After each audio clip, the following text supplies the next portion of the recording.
Assalamualaikum warahmatullahi wabarakatuh. Yang saya hormati dosen pengampu MSDI Bapak Farid Ardiansa SEMM dan teman-teman yang telah menonton video ini. Kami dari kelompok 12 akan mempresentasikan materi tentang kepemimpinan dalam Islam yang beranggotakan saya Muhammad Asyid Ladlah, Ummu Kulsum dan Fadilatul Isnaini. Kepada pemateri saya persilahkan. Kaidah Islam dan kaidah umum dalam kepemimpinan. Yang pertama itu ada kebijakan pemimpin terhadap rakyatnya yang tergantung kepada kemaslahatannya. Aturan ini berlaku untuk setiap keputusan yang dibuat oleh pemimpin mengenai hak-hak rakyatnya, karena pemimpin adalah orang yang bertanggung jawab atas penderitaan rakyat, dan karena orang yang dipilih menjadi pemimpin memiliki tanggung jawab memiliki bagaimana rakyatnya itu bisa mendapatkan keuntungan. Yang kedua yaitu ada perbuatan khianat itu tidak terbagi-bagi. Kaidah ini menyatakan bahwa seorang pemimpin atau seorang yang mendapat mandat dari rakyatnya harus diperhatikan jika amanat tersebut tidak terlaksanakan. Yang ketiga yaitu seorang pemimpin itu salah dalam memberi maaf lebih baik daripada salah dalam menghukum. Maksud dari kaidah ini adalah untuk menekankan hati-hati saat membuat pilihan penting. Jangan sampai keputusan pemimpin membuat rakyat dan bawahannya terpuruk. Yang keempat yaitu ada kekuasaan yang khusus lebih kuat kedudukannya daripada kekuasaan yang umum. Aturan ini menyatakan bahwa lembaga khusus memiliki kewenangan lebih dari lembaga umum. Misalnya camat memiliki kewenangan yang lebih besar atas wilayahnya daripada kepala desa. Yang kelima yaitu tidak diterima negeri muslim menyatakan tidak tahu hukum, karena masyarakat telah mengetahui bahwa hukum ulul amri dan menunaikan zakat adalah wajib. Maka jelaslah bahwa masyarakat mengacu pada hukum umum ketika mereka mengatakan tidak mengetahui hukum tersebut. Yang keenam yaitu ada hukum asal dalam hubungan antar negara adalah perdamaian. Ajaran Islam menekankan perdamaian lebih baik dalam hubungan interpersonal maupun hubungan internasional. Adapun perang itu hanya sementara dan dilakukan ketika perang adalah satu-satunya pilihan. 7 yaitu setiap barang yang tidak sah dijual belikan di negara Islam maka tidak sah pula dilakukan di negeri harbi. Negara Islam menghukum negara yang dikenal dengan negara harbi. Selain itu, mazhab Maliki dan Syafi'i mengikuti aturan ini. Kebangsaan relevan dan aturan, artinya barang haram akan tetap haram dimanapun berada. Yang kedelapan yaitu setiap perjanjian dengan orang non muslim harus dihormati seperti dihormatinya perjanjian semua muslim. Kaidah ini hanya berlaku pada perjanjian, pengaturan, atau aturan antara orang muslim dan non-muslim. 9 yaitu ada penguatan harus disertai dengan perlindungan. Maksud dari kaidah tersebut bahwa setiap penguatan berubah harta dari rakyat, baik itu berupa zakat, rikas, makdun, dan kharaj, itu wajib disertai perlindungan dari pemerintah pada warga yang sudah mengeluarkan. 10 yaitu keluar dari perbedaan pendapat adalah disenangi. Sering terjadi perbedaan pendapat dalam hidup bersama, dalam proses mengusulkan solusi alternatif untuk masalah. Perbedaan pendapat memainkan peran penting. Yang ke-11 yaitu ada apa yang tidak bisa dilakukan seluruhnya, jangan tinggalkan seluruhnya. Tujuan dari kaidah tersebut di atas yaitu untuk menunjukkan bahwa pilihan yang baik tidak harus sepenuhnya ditinggalkan jika tidak terlalu banyak hambatan dalam pelaksanaannya. Yang terakhir yaitu ada bagi mereka ada hal yang tidak hak-hak ada pada kita, dan terhadap mereka dibebani kewajiban seperti beban kewajiban dan kemampuan yang ada. Kaidah ini bertujuan untuk menegaskan bahwa asas moral ukhuwah wataniyah merupakan dasar persamaan hak dan kewajiban antar warga negara. Saya akan menjelaskan tentang kepemimpinan para nabi. Ada banyak kisah tentang para nabi dan juga ada beberapa konsep kepemimpinan para nabi yang bisa dijadikan sebagai suri tauladan kepemimpinan. Yang pertama di sini ada Nabi Yusuf, yang mana Nabi Yusuf adalah seorang pemimpin yang bijaksana dan juga cerdas. Dan beliau itu mendapatkan gelarnya karena atas kejujurannya tanpa bantuan orang lain. Apalagi Nabi Yusuf ini adalah sosok seorang yang berintegritas di dalam kepemimpinan dan juga pintar dalam mengelola ekonomi. Dan juga beliau ini selalu mendengarkan keluh kesah bawahannya dan juga selalu mengawasi bawahannya dalam melakukan pekerjaannya. Ciri-ciri kepemimpinan Nabi Yusuf ini terdapat dalam surat Yusuf ayat 50 sampai 56. Di dalam ayat Yusuf tersebut, Nabi Yusuf ini memiliki ciri-ciri kepemimpinan. Yang pertama ada profesional, jujur, teladan, berkompeten tinggi, cerdas, bijaksana, dan juga Nabi Yusuf ini pemimpin yang mampu menciptakan lingkungan kerja yang penuh toleransi. Selanjutnya ada Nabi Musa, yang mana Nabi Musa ini adalah salah satu nabi yang dijuluki sebagai ulul azmi. Salah satu surat di Al-Quran yang menceritakan kisah beliau yaitu surat Al-Syura ayat 60 sampai 62. Di Al-Quran menceritakan kisah beliau dan umatnya yang dikejar Fir'aun. Fir'aun tersebut adalah penguasa dan pemimpin yang zalim serta pasukannya. Kepemimpinan di atas umatnya bisa menjadi contoh bagi para pemimpin. Kisah Nabi Musa ini mulai dari kelahirannya hingga akhir hayatnya itu sangat memberikan pelajaran mengenai nilai-nilai kepemimpinan karena beliau itu memiliki kepribadian sendiri sepanjang hidupnya.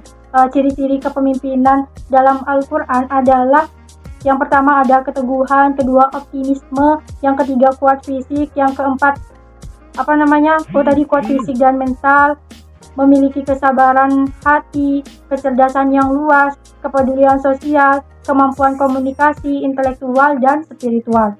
Teori kepemimpinan Nabi Musa ini dengan sikap yang tegas dan selalu memotivasi orang lain. Bagaimana caranya sebisa mungkin memiliki fisik yang kuat untuk dapat membantu orang lain dalam kondisi tertentu, seperti yang dicontohkan oleh Nabi Musa.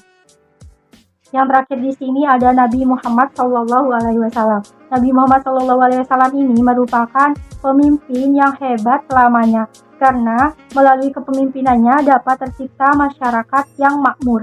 Kepemimpinan Nabi Muhammad SAW patut ditiru, yaitu memiliki karakter yang tangguh, akhlak yang terpuji, dan memiliki kepribadian yang sederhana. Keberhasilan kepemimpinan Nabi Muhammad tidak lepas dari 3 hal, yaitu pemimpin yang serba bisa, pemimpin yang diterima, dan juga pemimpin yang terbukti. Nabi Muhammad adalah pemimpin yang serba bisa karena mampu mengembangkan kepemimpinan di berbagai bidang kehidupannya. Nabi Muhammad mulai mengembangkan kepemimpinannya dari dirinya sendiri terlebih dahulu. Dari segi hukum, Nabi Muhammad SAW menjunjung tinggi keadilan. Tatanan kehidupan masyarakat benar-benar berubah menjadi lebih baik berkat kepemimpinannya. Nabi Muhammad sebagai pemimpin yang serba bisa juga terlihat dari strategi pertahanan yang dipraktekkan dalam masyarakat dan dalam peperangan. Hampir semua peperangan yang dipimpinnya selalu menang. Keselamatan masyarakatnya juga menjadi prioritas. Masyarakatnya benar-benar dilindungi, baik muslim ataupun non-muslim.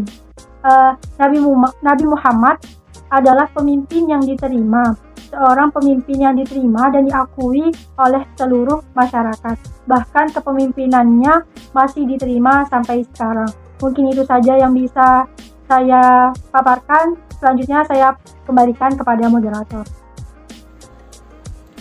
Sifat-sifat dan prinsip kepemimpinan dalam kaidah Islam dan umum.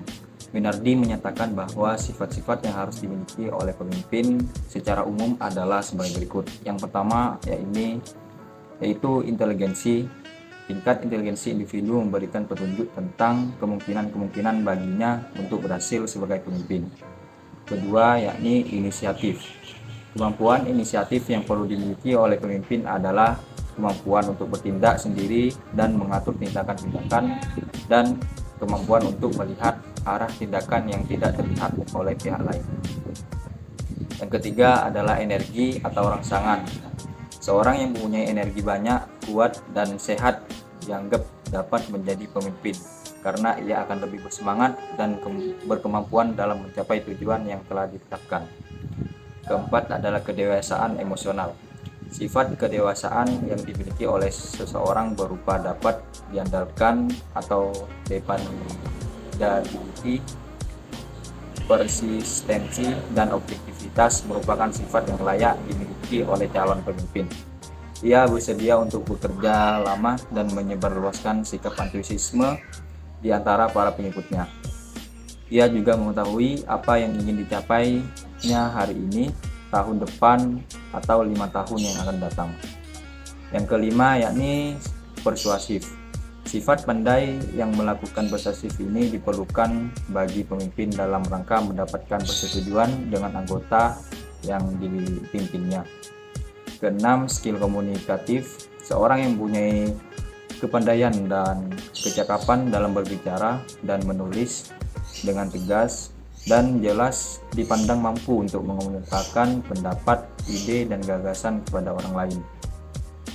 Yang ketujuh yakni kepercayaan pada diri sendiri.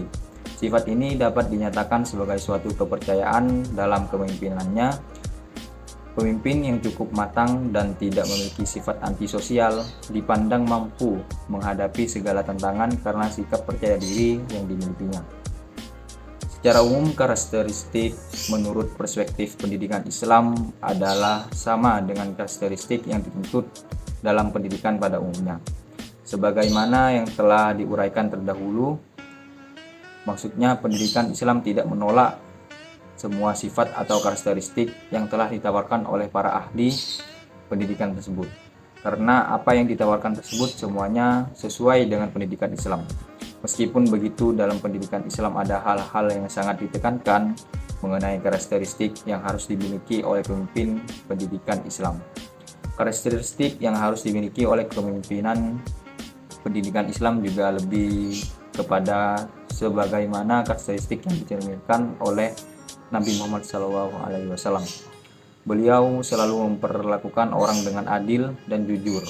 Beliau tidak hanya berbicara dengan kata-kata, tapi juga berbuat dan keteladanan. Kata-kata beliau selalu konsisten, tidak ada perbedaan antara kata dan perbuatan. Sebagai pemimpin teladan yang menjadi model ideal pemimpin, Rasulullah SAW dikaruniai 4 sifat utama, yakni sidik, amanah, tablik, dan fatona. Sidik berarti jujur dalam perkataan dan perbuatan. Amanah berarti dapat dipercaya dalam menjaga tanggung jawab. Tablik berarti menyampaikan segala macam kebaikan kepada rakyatnya. Dan fatona berarti cerdas dalam mengelola masyarakat. Prinsip kepemimpinan Islam adalah agama fitrah. Ia sama sekali tidak bertentangan dengan hati nurani manusia. Islam memberikan prinsip-prinsip dasar kepemimpinan sebagaimana yang disyaratkan dalam Al-Quran dan As-Sunnah, yakni yang pertama adalah tanggung jawab. Menurut hadis yang diriwayatkan oleh Bukhari, prinsip tanggung jawab Islam menyatakan bahwa setiap manusia adalah pemimpin, setidaknya atas dirinya sendiri, dan akan dimintai pertanggungjawaban. Seorang calon pemimpin haruslah terlebih dahulu memahami arti tanggung jawab agar tidak menyia-nyiakan amanah yang diberikan kepadanya. Yang kedua yakni prinsip tauhid. Islam mengajak ke arah satu kesatuan akidah di atas dasar yang dapat diterima oleh berbagai umat, yakni tauhid. Yang ketiga yakni prinsip musyawarah. Al-Quran dengan jelas menyatakan bahwa seorang yang menyebut dirinya pemimpin wajib melakukan musyawarah dengan orang-orang yang berpengetahuan atau orang yang berpandangan baik. Firman Allah Subhanahu wa taala dalam surat Asy-Syu'ara ayat 38, dan bagi orang yang menerima, mematuhi seruan Tuhan dan melaksanakan sholat sedangkan urusan mereka diputuskan dengan musyawarah antara mereka, dan mereka menginfakkan sebagian dari rezeki yang kami berikan kepada mereka. Yang keempat yakni prinsip adil.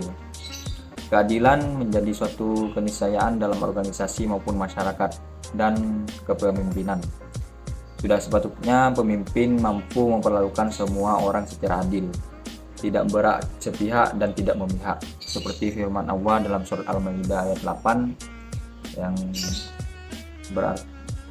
yang berbunyi, yakni wahai orang-orang yang beriman, jadilah kamu sebagai penegak keadilan karena Allah ketika menjadi saksi dengan adil, dan janganlah dan janganlah kebencian terhadap satu kaum mendorongmu untuk berlaku tidak adil. Berlaku adillah, karena adil itu lebih dekat kepada takwa, dan bertakwalah kepada Allah, sungguh Allah Maha mengetahui terhadap apa yang kamu kerjakan.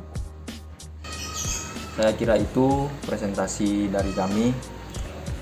Jika ada salah ucap, perkataan dan perbuatan, mohon maaf.